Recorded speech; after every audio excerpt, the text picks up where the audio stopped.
โอ้ถือกระลีนี่ฮะเป็ดจุดเกาะพี่ไม่ใช่นี่มันออกเด้โอ้โก้ไปก่อนเด้อมันวะยื้อเฮ้ยอย่ายุกดีนะพ่อปลุกโอ้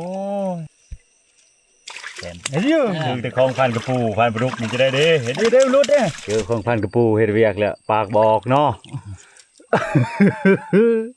ถือแล้วทุกคนของเฮานี่ถืออีกแล้วยกจีนดอนตัวนี้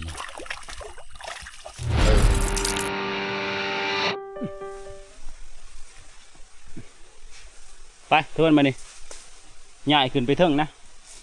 ที่แรกว่าจะไปอยู่ทำเนี่ยเว้ยนี่คือสิบ่ได้อยู่ทุกคนอย่างนี้เพราะว่าพันเก่ากับทีมงานเราอยู่นี่นะเฮาสิขึ้นไปอยู่เทิงพอแหละไปอยู่ลงไปเวียพอแหละรอบนี้เนาะคลองแซมเน่าไปจักขวดไปจักกระคองไปจักป้าว่าเขาข้าวสารเขาไปจะพอดอกบนตัวลายเพิ่นกำซานมันมาเบิดแล้วขนาดเล่เบ็ดเฮาทุกคนตัวนี้40ลัง45เสีย3ลังมื้อนี้จนตัวนี้เฮาสิเฮ็ดเพิ่มอีกนี่ของพันปลาดุกเพิ่นว่าเสีย7ลังของเพิ่นมันหักย่างมานี่เอาเด้อไปง่ายตัวนี้ข้าขุดเหงื่อใส่อยู่ถึงเพิ่นแหละเท่านี้เหงื่อเบิดแล้วนี่มาองุ่นป่านะนี่มาองุ่นป่ามาคูนนี่รสชาติออกเปรี้ยวๆแบบคันคอตำกินกะคักคือกันนี่สำหรับผู้นะตำกินชนเฮาบ่ตำมาองุ่นป่าเราเห็นบางหลวงเมื่อคืนนี่ผู้อยู่ปลายกกพุ่งสินะให้พันปลาดุกยิงไว้อยู่นี่แล้วเอาไว้สิเขาไปยิงอยู่พุ่นไว้แล้วพันปลาดุกไว้ให้มันไต่ไปทางพี่แล้วก็เสียเลยเขาไปประทันเหาะซ้ำต้นสูงตัวนี้ตัวซ้ำนี่ผู้ใส่ถึกแน่นอนนะ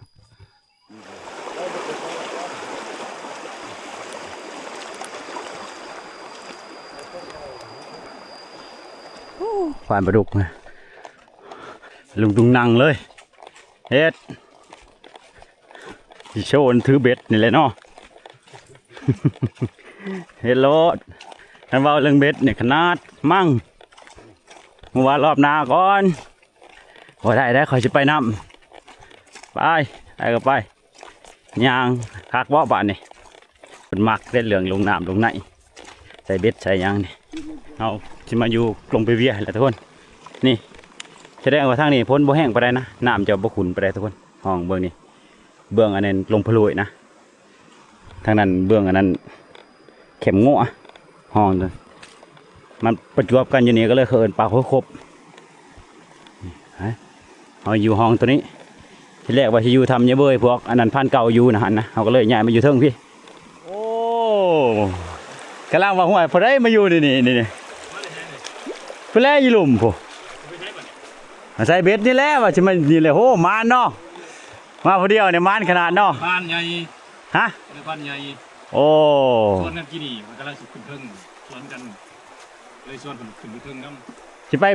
เขาว่าโมแตกขีดเถึงนั่นแหละยังอยู่ที่ขึ้นไปเบิ่งเจ้ามันขึ้นไปเบิ่งบ่นี่ในพันเก่าเบาท่านคือเจ้าอยู่ทำยังเบยอะไรมีคนอยู่แล้วใช่ไหมโอ้ยโมหันพูดมันคืนแถวพระเจ้าเลาะใช่ไหมท่านแตกขีดเอาทุกคนเดี๋ยวเฮาสิพักที่นี่ทุกคนจะกลางผาอยู่นี่นะพอพูดมันอยู่ลุ่มมาเลยทุกคนแต่ว่าถามเพิ่นว่าสิขึ้นไปถึงผมสิขึ้นไปลังก็สวยนะกับพันใหญ่แต่ว่าพันใหญ่ยังไปเอาเครื่องอยู่ไปเอาอยู่พุ่นนะส่วนเฮาพักอยู่นี่เฮาสิใช้เบ็ดเท่านี้แหละทุกคนก็เลยว่าสิอยู่นี่นะเพราะว่าเป้าหมายของเฮาหรือว่าจุดประสงค์บ้านรอบนี้ก็คือหาใช้เบ็ดนี่แหละเลาะตามนี่ไปเลยเดี๋ยวเฮาไปตัดไม้ก่อนทุกคนตัดไม้เฮ็ดอันนั้นมันนะเฮ็ดบ่อนนั่นน่ะแหละบ่อนกลางผาเนี่ยทุกคนนี่โอ้แถวนี้ก็คักได้ทุกคนนี่แต่ว่าคนหันใส่เลยนะสังเกตเบิ่งในหิมนี่แป้นนะเข้าใจผู้ลงน้ำแน่ผู้ลงน้ำแน่ขันคือพวกใส่เบ็ดแท้ๆเขาสิลงน้ำตอนคือจังจูเฮานะใส่ลงน้ำไปเลยไป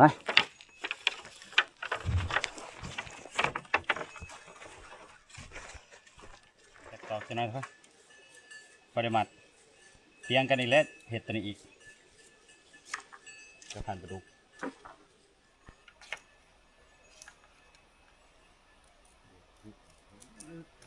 มาใส่เด้อ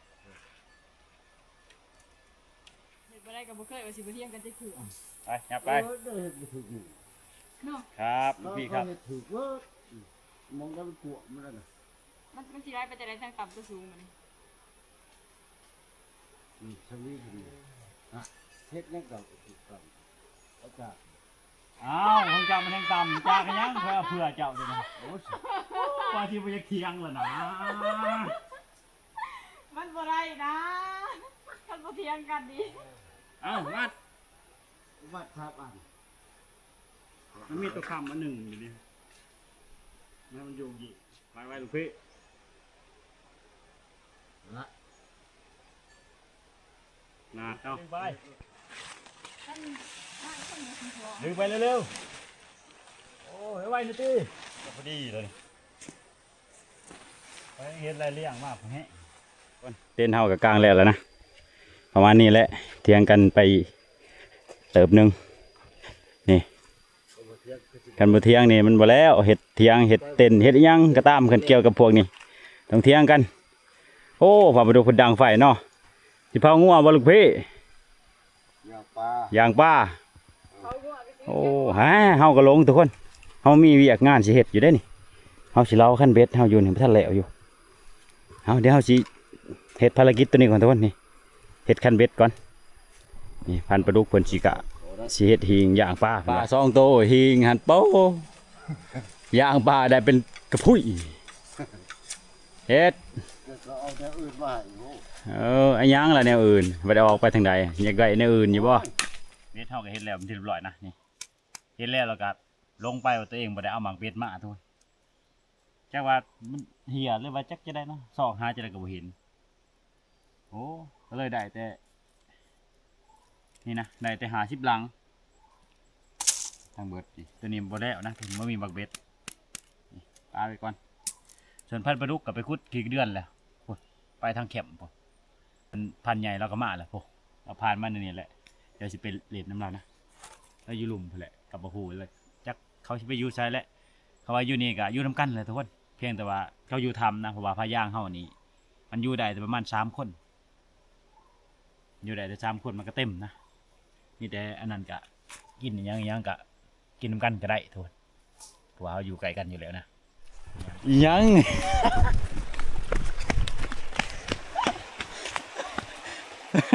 เบิ่งมือที่ทุกคนใส่เข้าไปตักน้ำเลย กันลงมาปานนี้ก็ตักเองเลยซะ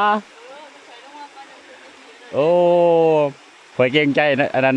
ผ่านปลุกมานำชื่อๆก็บอกคือทีบเจ้าลงน้ำเลยเด้อมาเล่นน้ำผ่านใหญ่ สบายดี โอ้ยจะได้2ผ่านแล้วบ่ ต้องยังบ่ทันได้ผ่าน โอ้ยฝาก FC ไปติดตาม เออ ซอยเพิ่นน่ะทุกคนเฮ็ดมาเป็นปีแล้วเนี่ยบ่ทันผ่าน ครับก็ได้900ป่า โอ้เนาะอ้าว ยังบ่หลาย ๆเนี่ยโอ้ยอ่านการกินเพียบผลงานเพิ่นเนาะโอ้ไปพกอยู่ไสเมื่อคืนนี่พกหมิ่น พกอยู่ห้องกินกอง โอ้เสียแต่พลเนาะยามนี้เนาะ จะนั่งก่อนกำลังบ่พ้นกำลังเดือนสิตก โอ้ย ผมสิออกมาแล้ว เป็นแบบนี้ครับ ตำมันดิตำตอนนั้นมันบ่เคยอยู่จักเทื่อดอกแต่ว่ามันยามฝนมันนี่มันอยู่มันแห้งอยู่แต่ยามฝนยามนะอันนั้นยามแห้ง นั่นแหละผ่านบิดยิงปีซื่นบ่ถึกนั่นแหละ โอ้ยกำลังเดือนสิตก กินข้าวแล้ววางแผนสิไปทางใดอีก ไปไหนก็ไปแล้วแต่มือว่าจังไดก็ไป หัวอยู่นี่แหละ สิไปทางใด จะไปทางใดครับ เห็ เห็ น นคือของเสาก็บ่แห้งอยู่พุ่น โอ้ยไปหัดเห็นหอยหมู ตลาดตะแล มีแต่อยู่นี่แหละฮะ บาปกันว่า ใส่เบ็ดและสิมีหยัง เนาะยังก็ตายคืนนี้ยังเดือนเจฝนตกตัวเดือนมันเตะมัน อ๋อ มันบ่พอบ่หยังบ่นะคำว่านั้นเห็นอันพ่อได้หาหรอก เห็นหันพ่อหันหลอก เออ เพิ่นหาเอาได้พามาดุกมาแลงให้คอยได้ถือกระบังเจ้าของกระบังเพิ่นบ่ได้เอามาคอยบ่ให้เอามามันยิงบ่ได้แป้ โอ้ย ว่ายามาบ่ได้เกะกะจะได้ลมทับกระบังเองหั่นบ่ให้เอามามาแลงเพิ่นจ้องเลยมาแลงให้คอยได้เพิ่นแหละ ได้ปานเหมือนแอร์ลาย ทางลงมาชั้นนั่นเลาะต่ำโลด โอ้ เห็น เมื่อคืนนี่ก็เลาะในวางแคนในหนทางมันโดอะไรขึ้นนั่นแหละเขาว่ามันเฮ็ดว่าจะเฮ็ดนวายเมื่อนึงตามแมปห้วยเห็นตัวนี่เฮ็ดปันขึ้นมา ยิงลงมามันเฮ็ด ฉิดคุบไปเลยเห็ดโอ้เบิ่งผลงานพันใหญ่ ไป โอ้ขนาดเนาะอู้จำสิขั้วเนี่ยทำแต่มาเลยเนาะปลาโซคักเอาไปเอามาชิอูทานันงูทำท่านมาแล้วออกมาอาจจะทำ เบาเลยตอนนี้ อ่านมาบอกว่าก็ได้แต่ป้าแลกกับบลายดอกใส่ไว้แล้วก็พ่นตกไม่ได้ป้ากันไปย่ามน้ำลายแล้วก็ย่าน โอ้ยเอาอยู่นี่แหละว่าน่ะก็ยุ่นกันนั่นแหละ โอ้คนนี้ขึ้นเทิงหมดแล้ว จะขึ้นเทิงบ่ปันใหญ่ก็จะขึ้นน้ำบ่โอ้อยู่นี่ก็ได้เป็นอันนั้นกันนี่พอก็อยู่หันแล้วจะได้บ่หอยโอ้ยเจเพิ่นก็มาเนาะ ปู้ที่มันมาอย่างเจเอ้ยอยู่เฮือนดีแล้วคักเอ้าโอ้เจ็ดโดจัดการโอ้ข้าวเฮาเนี่ย เขาน้ำลัง ยังหลายเนาะบ่ผู้ ราคาน้ำลั อั ง นนั้นนี่บ่ผู้มาจกเอาในบางอย่างนี่ บ่ เพิ่นสิขึ้นไปเทิงเด้เพิ่นบ่ทันหนึ่งเขาก็เลยว่าให้มาเอาเขาในนี้ก่อนเพิ่นสิขึ้นไปลังก็สวยพ่อลุงยาวยังบ่ได้ขึ้นน้ำอยู่นี่แหละนี่แหละให้เราไปเยื่องกับเจ้าแมลงได้หลายเวลาขี้กระเดือนน่ะ โอ้ยกี่เดือนหาโตเฉพาะอยู่ โอ้บ่นั้นว่าขี้กระเดือนบ่อึดอยู่แคมป์เขาว่าบ่ได้พี่พิษ ใช่เลยกินข้าวบ่ โอ้ยเราสิไป ไปเช่นเฮากันนี่ไฟสิไปกินน้อยๆแน่ๆเขาก็เล่นแค่ตัวใหญ่เลยเด้อกระปูมันจะไปกินน้อย โอ้โหว่าคนโลภะนี่ก็จงตัวใหญ่ให้ มันเลยเนาะปู ตัวน้อย ๆ เขา กินโลๆผ้าสลายหากินสิมานคนกินยอมประหยัดคนหากินบ่เป็นเด้เพราะว่าได้มาน้อยหนึงประหยัดกินเพื่อสิได้มาอีก คนหากินโลคนหากินเป็นเขาว่า บ่อยากพัก พร้อมนะครับมันอ่านก็หากินได้มันก็กินบ่ได้ประหยัดบ่ได้เอามาลำหนาหิวมีแนวกิน เอาบ่ได้เอาทุกคนเดี๋ยวเฮาสิลงไปงมเอาหอยก่อนบ่มีขี้กระเดือนทาพันปลาดุกขุดขี้กระเดือนก็บ่ได้นี่ทุกคนหอยเฮาใส่ฮอดมื้ออื่นพุ่นแหละนี่เชิญตอนนี้ลุงย่าวเราเอามาให้นะหอยหอมกับหอยเดือแต่ว่าเฮาสิเอาหอยหอมนี่ไว้ต้มทุกคนเอาแต่หอยเดือนะใส่ลองเบิ่งทุกคนเพราะว่าหอยหอมมาใส่เมื่อคืนนี้ได้พ้นอยู่ที่ปลาคอใหญ่นะแต่เฮาสิเอาพวกนี้แล้วใส่เอาผสมกับอันนี้เลยทุกคนเหนียวปรากฏนะนี่หอยกับกี้เฮาก็ตัดใส่นี่เลือกเอาแต่หน่วยใหญ่ๆหน่วยน้อยนี่เฮาก็เอาไว้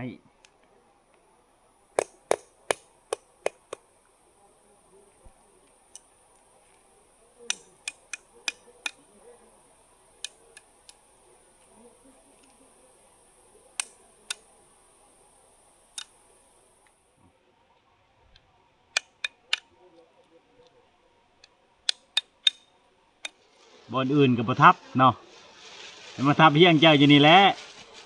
น้องคูแข่ง โอ้ แต่ ย น้องคูแข่ง นัดในนี้แหละผ่านปลาดุกเอานะมันนี่ก็จะเยื่อหอยคือกันเนาะเยื่อหอยคือกันกับชูเขาบชนะนะ เบิ่งโลด เอาไปต่อของข่อย50 หลังคือเก่าของเจ้าเท่าไร80 70ไปนี่นะต่อแล้วนะไปทุกคนเอากับชิลงใส่นี่เลยนี่เลาะนี่ไปเลยเอาใส่เบื้องนี้นะผ่านปลาดุกเพิ่นเลือกเบื้องนั่นเพิ่นว่าเพิ่นเป็นคนเลือกเองได้ไปเบนเฮานี่52 หลังนี่บางทีจ้ะนี่แหละทุกคนใส่นี่แหละ ใส่แนวนี้บ่ จ้ะเบิ่ง10 ปอนด์ใส่ดูหูตัวนี้เอาปลาดุก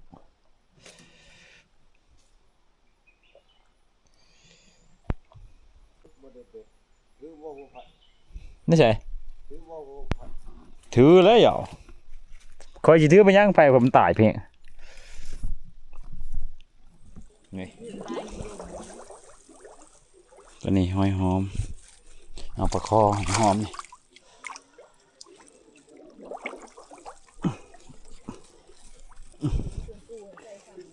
ตัวนี้ห้อยเดือ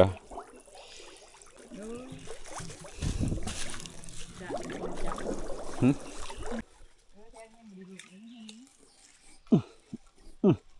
โอ้ยแนวนี้มีแต่จะถืออันนั้นหมดแล้วถือเอียนได้ไหนนี่ ทางนี้มันก็สิหลบขนาดนั้นเลย อืม เตรียมจะว่าเป็นบวกขึ้น นี่ เป็นบวกมานะ ลมมาแล้ว คือมาเก็บไปถ่ายที่แล้ว นี่อึ๊บนี่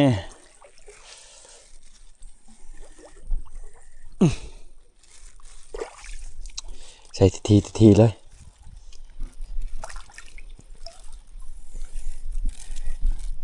หอดด้วยหอดที่เขาเก็บทำน้ำแบบไป ก็หอนหันแล้ว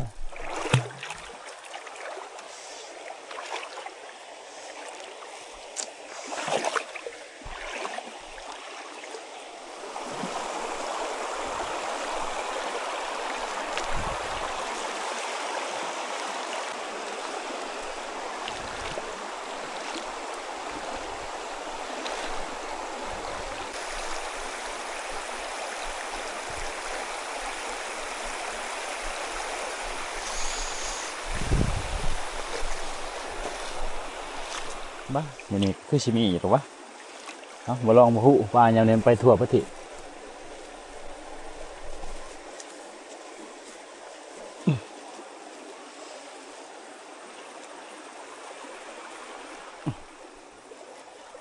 อุ้ย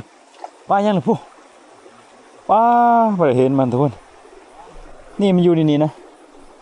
แต่ว่ามันบาดลังมันจักมันปลายังคือจังปรากฏนี่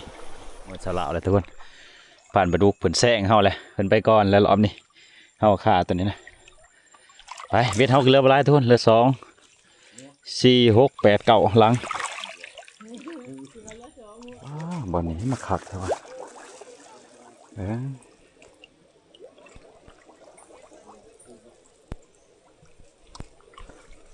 คักอีหลีบ่อนนี่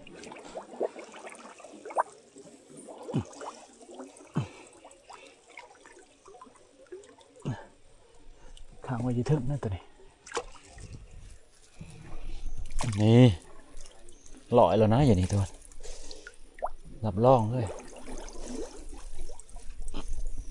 เอาแน่นๆเลย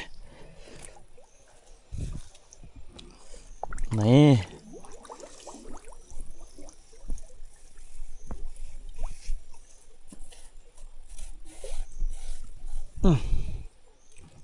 เอาล้างชุดถ่ายกับทุกคนเท่านี้นี่ผ่านปลาดุกเพิ่นบ่ฮู้ว่าหยังจากหลังนะนี่เอามันเจ้าตั้งมาเล่นน้ำโดยเฉพาะเนาะ มาเอาเลยนี่ โหดาลี เคยเล่นนักกว่าพวกแก้วอีก100 หมดปูดอยู่ เอาถาพันปลาดุกปลานี่ก็ลายทุกคนเอาใส่เบ็ดแล้วเนี่ยก็จะยังเฮ้ยเอาเล่เจ้านี่ซาดเอาสมองมาใส่นี่แต่ที่ใส่แถวไก่บอลไปแหละยานพนตกพอไดิกูทันนะเมื่อได้บ้านนี้เลาะเมื่อเลยนะไปขึ้นอยู่พุ่นไปแหละสมาเข่งถือหรือบุจักอยู่นี่อยู่ในบอลเอาเลยโอ้ถือกระลีนี่ปลาดุกเจ็ด ตัวบางใหญ่มันเอาบ่เนี่ยตัก บ่ของแถว่าต้องใช้แนวตัก ถือแล้วนี่ มาเลยเนาะ พันปลาดุกมันสิมาแข่งกันยังเอาไปเฮ้ยเรียบร้อยแล้วเต็มนึงนี่ทุกคนผลงานเท่านะถ้ามาแบบยังกินเต็มท้องมันไข่ว่าเลยจะได้นี่โอ้เกาะคักขนาดทุกคนพี่ลุเลยเกาะแต่กันบ่ใหญ่คือปลาอยู่แถววังแขนนะแถววังแขนนี่ใหญ่อะไรปลาดุกเท่านั้นก็บางปลาโลยทุกคนบางหูแพะอ่อนใหญ่นะอันนี้บ่ใหญ่ไปได้จะได้หรือเว้ยนับแต้มละได้แต้มหนึ่งละได้เนี่ย เนี่ยมันอ้วกเป็นแง่ปากมัน ก็ได้เดี๋ยว มาใส่ว่ามอง ฮะ ใส่มองเด้อจะหน่อยเจ้า เออ พอได้กินนะโอ้ลูกพี่เพิ่นมาแล้วแต่ยามมอง ใช่เลย ได้นี่ โอ้ เออ มานเนาะ เออ ไปใส่บังตัวใดนี่ นี่ นี่ แห เด้อ ละนี่นี่ว่างนี่ โอ้ถึงเนาะ มองซับร่างได้ซับนี่เป็นละบุญ โอ้คักกันเฮ็ดจะได้กินบัดนี้ นี่จะว่า อุบ่ กูกิน นี่อันนั้นเนี่ยเพิ่นปิ้งน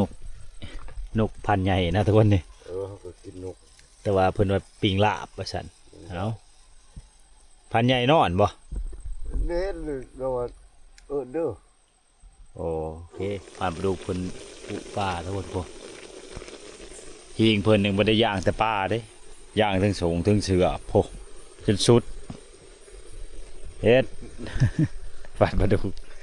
ขนาดเวทเฮานะเบิ่งตามสถานการณ์เนี่ยบ่คือนะทุกคนเนาะน้ำมันใสเท่านี้เนาะ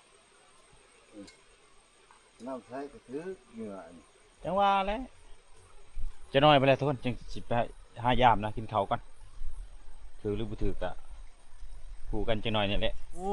ลาบนกแจแห้งแล้วเลยทุกคนเบิ่งชิมก่อนเบิ่งบ่ต้องใส่บวงนะใส่มือ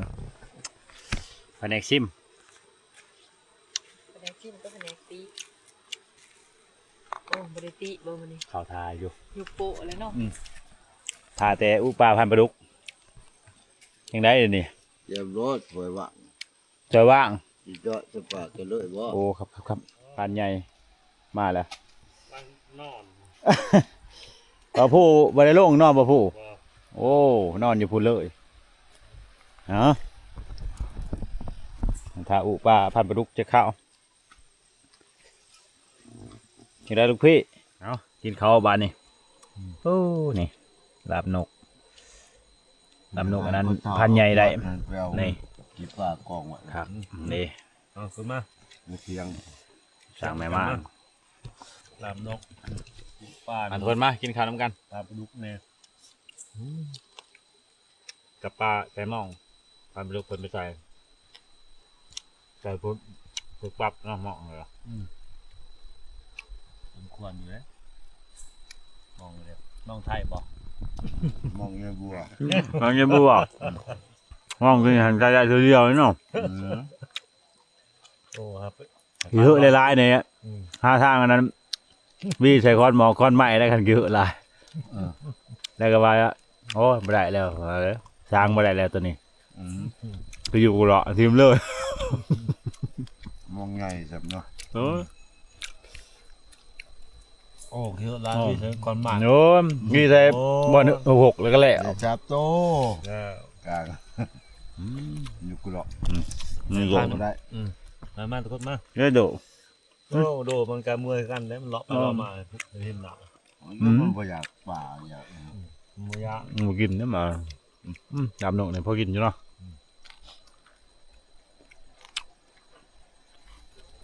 อยากยังอีก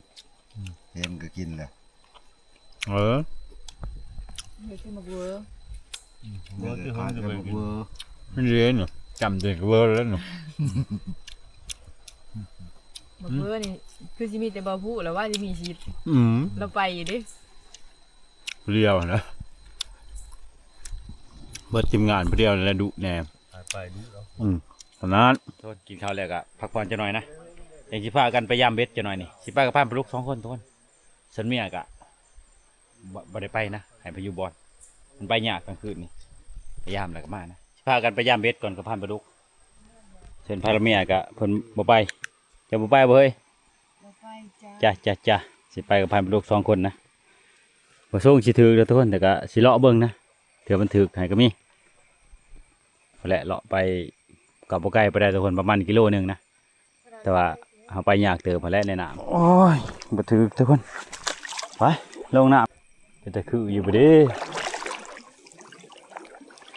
ถือจักโตเด้แน่นี่มีแต่ร้อนนะร้อนล้างหนึงแต่บ่ถือไปหาเลาะใส่เหงื่อไว้ซั่นซะนี่ก็ยังถือจักโตแล้วพามาลุกถือจักโตเลย โอ้ปลาดุกกับท่านถือปลาถือปลาคอเลยทุนนี่ดินี่โอ้โหโอ้ปลาดุกเร็วเร็วนี่อำตามแล้วแนวตักเหยื่อหอยเรียบร้อยสองแต้มได้ปลาดุกเอ้ยสองแต้มได้กินขาดแล้วได้นี่เร็วโอ้ลายโอ้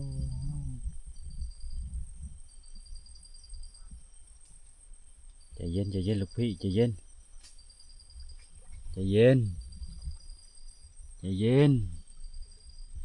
ลูกพี่เฮาใจเย็นดิลีกำมันรุดฉีหูซึกแหละ มาไว้ในลูกพี่โอ้ดอกเร็ว จะถือตู้เดียว นี่มาทั้งพี่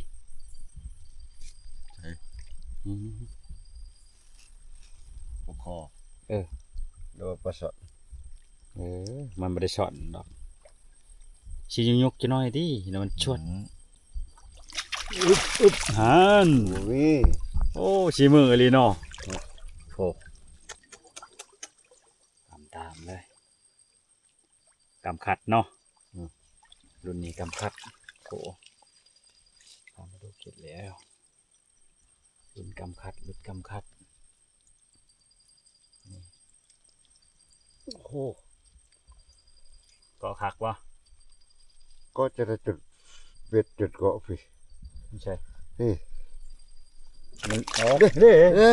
โอ้โห อย่างวะ นี่มันเกาะอยู่พี่ บริจาป่าเนาะ กระจับมาพูดจนเลือดออกแขวมัน โอ้ยแล้ว ไปก่อนเด้อมันวะ เหี้ยพูดจนเลือดออกแขวมัน ไปทางใดละบ้านนี่แล้วไปได้กิน เอ้ย ของเฮามีแต้มอีกเลยนี่มีแต้มอีกเลยนี่พาปลาดุกไปเร็วถือเลยนี่ปลาดุกโอ้ยอย่าให้หลุดเด็ดตัวนี้ฮะใช่เลยโอ้สวัสดีมาเร็วลุดเลยไปจากมาเร็วลุดเลยไปจากใช่ไหมโอ้ยังอยู่ใจเย็นลูกพี่ใจเย็นไอ้ ก็ไป ดินเข้าไปเอาลูกพี่กำลังมาครับลูกพี่ใหญ่เจ้ากำลังมาเอา แล้วสิต้องคุยกันครับ เอาโต๊ะผูมาโหลดตัวนี้เดี๋ยวแหละ ยอดใส่ด้วย เอาลงตั้มยื้ออย่ายกขันตากูถืออย่ายกเยิ้มโอ้ย กับปลาดุกแล้วโลกกันเนี่ย ระวังดิมือจับ อุ้ยนี่จับนั่นง่าย นั่นแหละ มันลุกเลยเห็นหรอ เอา มันดี ถือจักรโตเลยจ้ะโอ้ ก็นั้น ครบเลย ตอนนั้นมันหลุด หลุด ก็รักวัดสิตักคือแล้วนี่ในเงาใหม่นี่รักสิตัก โอ้ยแล้วมันปากเลยบ่ทนมันมียาแก้ปวดเด้ โอ้ปาก นี่มาอันนั้นเห็ดบางอย่าง เออ ปลาคอเห็ดอ๋อผ่านประตูเอาอย่าให้หลุดเด้ตัวนี้ มันไม่หลุด โอ้ฝั่งหน้ามันยังเก็บบ่ถอยเนาะถ้าเราได้แต้มประตูเด้ทุกคนเอานี่แหละก็บอกหัน2แต้มตัวนี้แหละเฮาให้ว่าหลุด3คันไปรวมถึงแต่เว้นก็3 เนาะจะ โอ้เนาะเอาโอ้บ่ใช้เหงื่อให้อีกเนาะใช้เองอีกโอ้เอาใช้เองก็ใช้ซะไปเฟสเฮาก็ถือน้ำแล้วก็ยับถือกันเลยทุกคนตัวนี้ของเฮานี่ถือกันแล้วเห็นดีนะพ่อปลุกโอ้นี่ แต้มเอ้ยแนวใดดีแต่ว่ายังอันนั้นแนวใดผ่านกระดูกได้ตักทั้งก้นมันติ ห่างมัน ตักทั้งหัวมันดึงไว้มันก็บ่เข้าก็บ่3แต้มได้เฮานี่แม่นถืออยู่บ่ยักอาหารพาปดุกฮะมันติงแม่นบ่ยัก เฮ้ย ให้เจ ตีงหน้าเหาะนี่แหละ บ่เอาครบอีกแล้ว ไปปลูกที่เฮ็ดแยกแล้วเราไปปลูกอยู่กับเขา โอ้ยแนวอีกเลย ที่คันคัน พี่กันคัน โอ้โห อย่าให้รุดได้อย่าให้รุดได้ แล้วก็ที่จับดี เอาดีๆเอาดีๆเห็นบ่ของแท้แล้วนะเบ็ดเขานี่นี่ โอ้โห โอ้ งอกคักอะไร โอ้ มันหมื่นอันนี้เนาะ อยู่ มาพี่สตีเอาไปตุ๊บตุ๊บตุ๊บโอ้ย2 แต้มมาใส่เหงื่อให้อีกเนาะ ว้า เอา ว โอ้ญี่ปุ่นก็ย่างอยู่เท่านั้นถืออีกแล้วนี่ถือแต่ของพันกระปูพันปลาดุกมันจะได้เด้เห็นดิเด้รุดเด้อย่ายกสูงอย่ายกสูงเอาก้นมันเข่าก่อนโอ้โหเกือบมันหลุดว่าจะยกสูงอย่ายกสูงมียกสูงบ่ได้แห้งยกสูงปลาปลาดุกจะได้เด้ถ้าดับพระเตะมนี่โอ้แผ่ผ่านกระปูแล้วได้ไปหยิบใส่ไก่ที่แล้วแหละเอาแต้มที่เท่าไหร่แต้มที่3เลยเนาะ3 แต้มแล้วนี่เอาอึ๊บอึ๊บรูดหอย อ๋อใช่แล้วนี่แล้วเนาะจะได้พันปลาดุกเจอของพันกระปูเฮ็ดเวียกแล้วปากบอกเนาะ ถือแล้วทุกคนของเฮานี่ถืออีกแล้วถืออีกแล้วอยู่พุ่นดินเหรอเนี่ยของเจ้าถือหรือพุ่นไปดิตัวน่ะให้ดิโอ้ของผ่านปลาดุกกระถือทุกคนตัวนี้ของเฮานะนี่ใช้เหงื่อให้เลยเด้อขี้ข้านเข้าไปใน ของแท้บ่ ท้องแท้ ของแท้บ่เฮ็ด 4 แต้มเลยเด้อเฮานี่ยังระบาดมันค้างเนี่ยนี่ปลาพากินบ่ ว่านั้นมัน ฮะ หมู หมูมันชวบบ่ หมูมันชิด มันสิซอยบ่ อืม อยู่ใส่เหงื่อให้เลยเด้อโอ้บ่ร้อนเรียบร้อยทุกคน4 แต้มนะผลงานเฮาในเบิ่งคนพานปลาดุกนะหันรุดแล้วบ่จากเอาแล้วรุดเลยนะฮะโกรุดแล้ว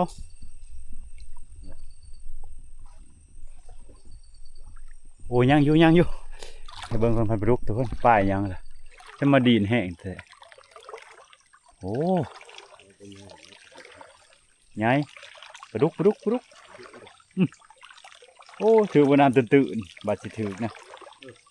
นี่เย็บ ไปเลาะนะ โอ้หากระแตม1นะของเพิ่นนี่ของเฮานี่4แม่นบ่รุดนี่5แต้ม1ผ่านปลาดุกเอ้ยรุดอีซะเนาะ เดี๋ยวย กก้นมัน ยังว่าถือ ตักชวนก้นมันติเอานัดผ่านปลาดุกโอ้โลกนี่เนาะเห็น FC ผู้หนึงว่าถือครีมไปนำโอ้โหใส่ได้ทีเดียวเลยครีมตอนนั้นเข้าสนิมเบิดเลยตอนต่อไปเอาใส่ได้อยู่เนาะปอนมันถือบลุมตัวนั้นไอ้แล้วสัมปะคอนะ บ่ได้พอแตะเด้ ไปมาเบิ่งของเฮาทวน บ่ได้ใช้ทิ้งนะ ของข่อยนี่บ่อ๋อมันถือมันดึง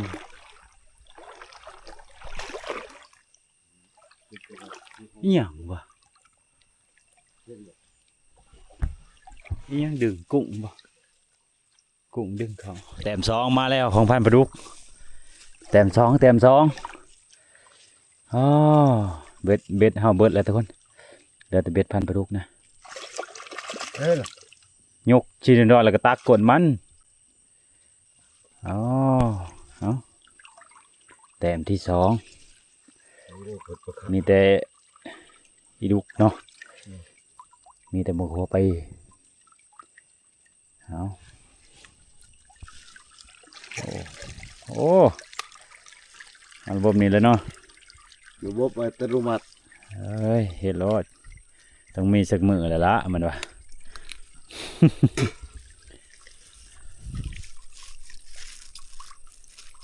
แบบของเฮา4 แต้มทุกคนพันประดุก2เอา เอา4 6 ก็แม่นว่าบรุษตอนนั้นหัน7 แต้มเลยเนาะ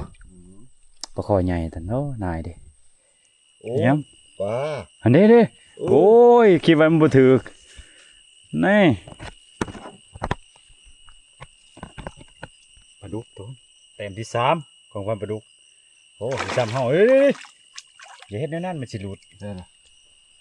คอยยกขึ้นจะน้อยแล้วก็ชวนทั้งกดมัน ดึงขึ้นทั้งอันนั้นแล้วนะอย่าดึงใช้เวทมันสิขาด นี่ปลา นี่นะดึงตัวนี้นะ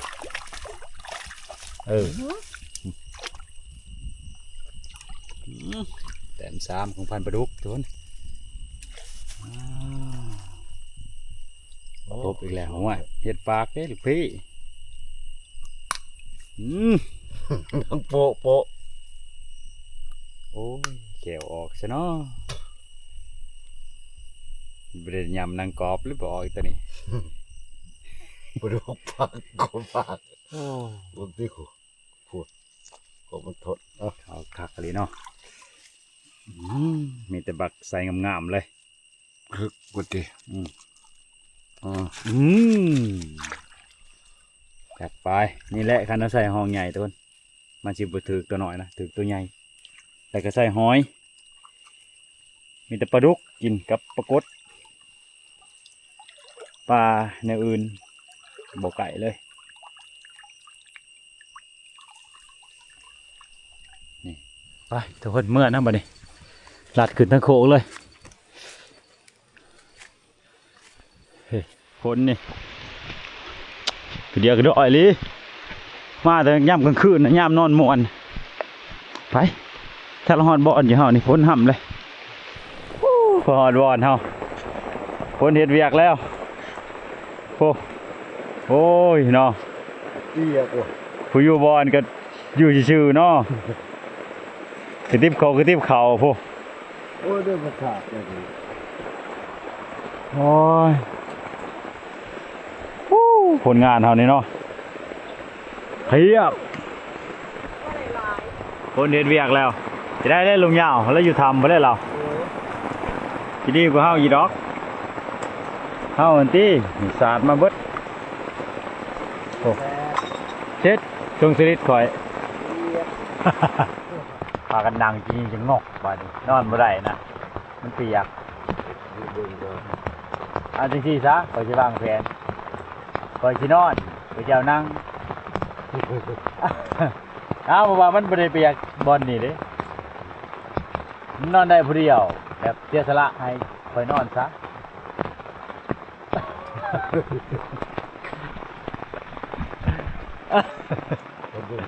บักโดสบายวันนะโดเนาะทางก้นเปียกกระตามโผอ้าว นี่มันก็อุ่นเนี่ยมันอุ่นดิ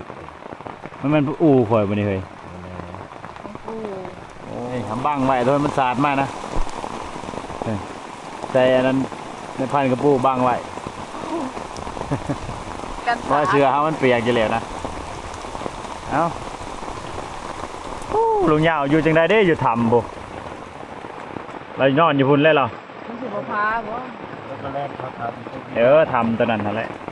พอพาดอกทำแต่น่ะ ฟ้าของ ลมมันใหม่สิโอ้ยเนาะปลาเฮาก็ลงน้ำเลยติให้ดิมาตายแล้วเนาะเอาพอดีเฮาได้7 แต้มโดนของพันปลาดุกนี่3ของเฮา4คันบุรุษ5ของเฮา ถ้าเข้าแล้วบ่มีผักก็เพิ่นบ่มีผัก ตินั่นอีก เลือกเองทางนั้นได้ โปโลออกมามันก็ปราบก่อนแหละ ไฟเป็นคนเลือกไว้มักทางนั้นบ่คักว่า บ่ใช้เท่านี้ โอ้วันนั้นมาแถวนี้ทินคอยเบิดกันนาว่ากันนั่งอยู่บ่เป็นนะก็เลยแบบพดนอนก็ยังดีกว่านั่งอยู่เฮามันสิย่อยแค่นี้ก็ตามมันเนาะลูกพี่นอนได้อยู่ที่ซั่นนี่โดกันมันนอนอยู่นี่แหละนี่มันโคตรอยู่นี่เอาโอ้ถ้าว่ามันตกซั่นนี่กับพอนอนได้แหละเปียกแน่ว่าแต่มันมาย่อยชะตาก็เอานี่จะได้เฮ้ยได้อยู่ที่ จ้ะจ้ะ โอ้เอานี่ถ้านอนอยู่นี่เอาก็ย้อนตรงกลางนี่บนน้ำย่อยนี่ใช่ไหมมันขัก มันตกเกิด เอาโอเคทุกคนจะได้กระทาติดตามคลิปต่อไปนะวันนี้เอาสิพักผ่อนนอนก่อนโอ้ยคนกระดาเฮ็ดขักกะลีคู่มือคู่เว้นอีหลีวันเมื่อบ้านเพราะว่าแดดฮ้อนปัญญังเอาใครติดตามคลิปต่อไปทุกคนพักผ่อนนอนกันนะวันนี้นี่นัดเนาะฟันซื้อให้ในฟันปลาดุก โอ้ก็ได้หลาย จะพ่ออันนั้นเพิ่นเบาปลาขอถือปลาขอเพิ่นปล่อยทีมโลด นอนเอาโอเคทุกคนนอนกันบัดนี้